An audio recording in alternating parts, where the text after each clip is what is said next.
the objectives are to inspire the audience by appealing to noble motives and challenging the audience to achieve a higher level of beliefs or achievement.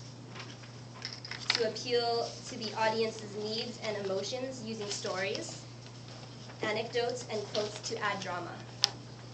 And to avoid using notes. The time is 8 to 10 minutes.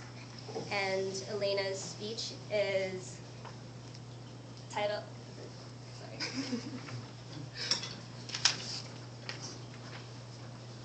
Elena, let your heart be your guide. Let your heart be your guide. Elena.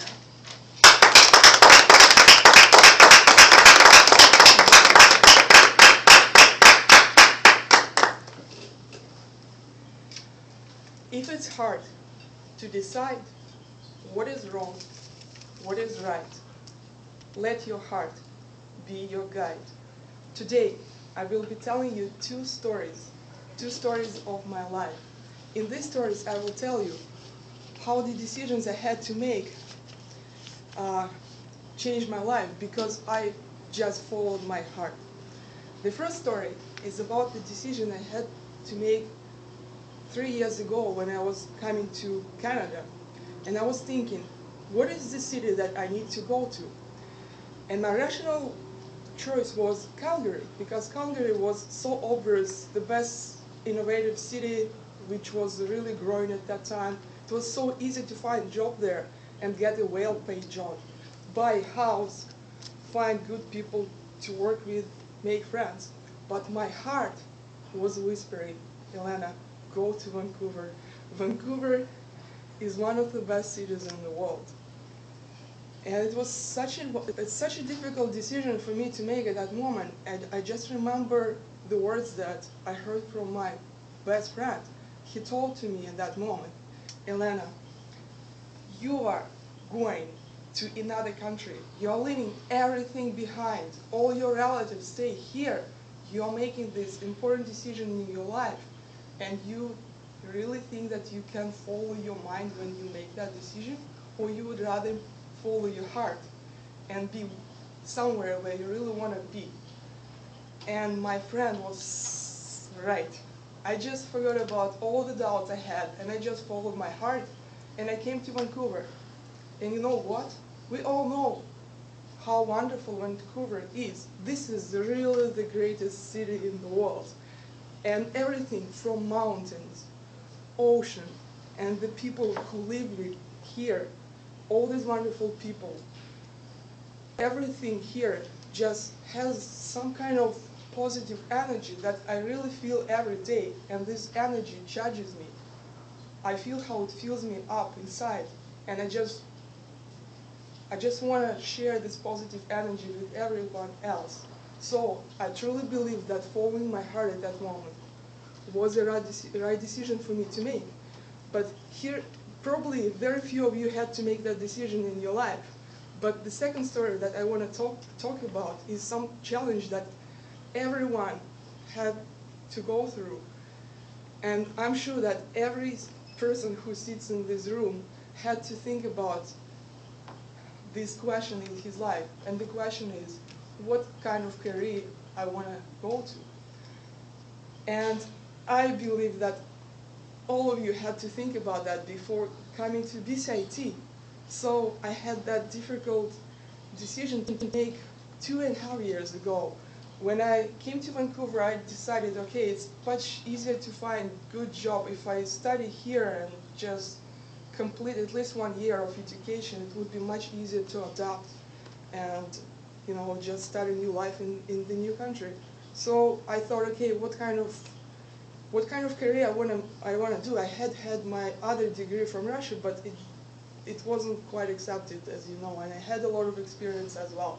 So basically, I had that choice between business management, which was 1 year program, which was available for everyone who had other degree. And you know what, guys? I had 6.5 years of education that I had in Russia, and I didn't really want to spend another 2, 3, 4 years doing another degree or diploma here. So it was a really rational decision just to go and do business management. But at the same time, I learned about business operations management on the BCIT website.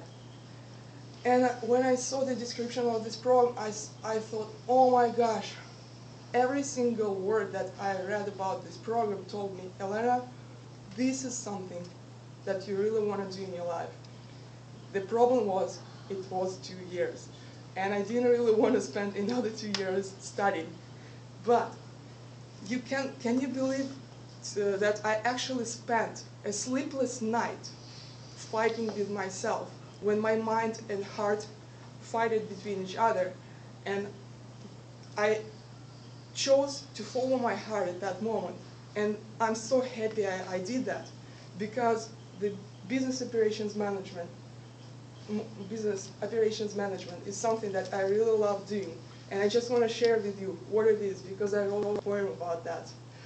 So, operations management, what is it about? I used to ask this question in the past. I used to hesitate and doubt about spending 2 more years in class.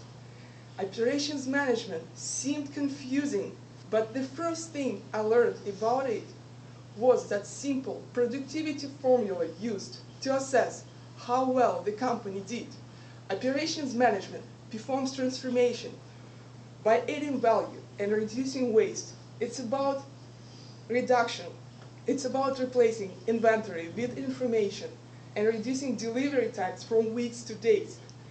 It's also about constraints exploitation, continuous improvement, and being lean.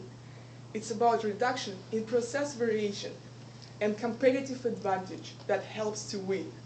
Operations management is about people, how to motivate them and see their progress.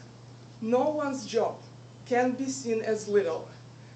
Everyone contributes to the overall success. So now I'm standing here, gently fascinated. The tools I've learned have opened my eyes. This skill will help me solve business problems later and improve companies and people's lives. These 2 years have been greater than all the rest, and all my former doubts have fallen apart. Operations management makes me do my best, because operations management is in my heart. You can, guys, imagine if I started writing poems in English, which is my second language, about operations management. I really became passionate about that. And I really wanted to share my passion and my love to operations management with my classmates. And I just want to show you what the results I got from this. So last year, I became one of the students who was selected to go to an international conference for my professional organization.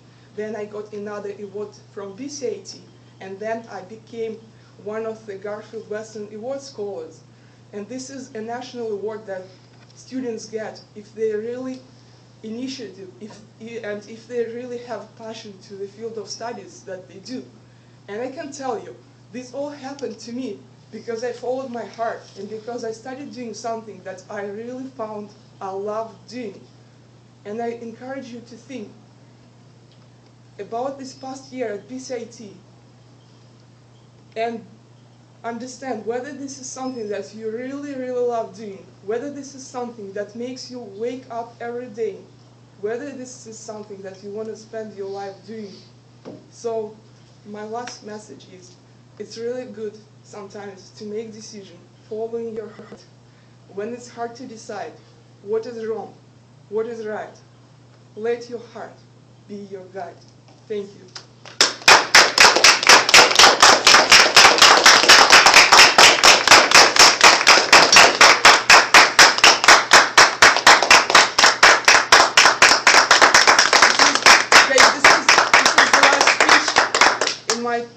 In my favorite Toastmasters club, and I just wanted also to mention that it's pretty interesting. My nickname is Frissini. You see that rainbow, and that's been my nickname for a long time. And the name of our club is BCIT's Sunrise, so I thought it's so symbolic.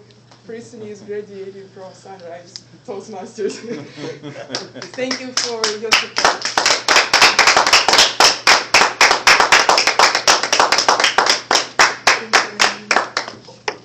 Thank you, Elena, for your impassioned speech about operations planning.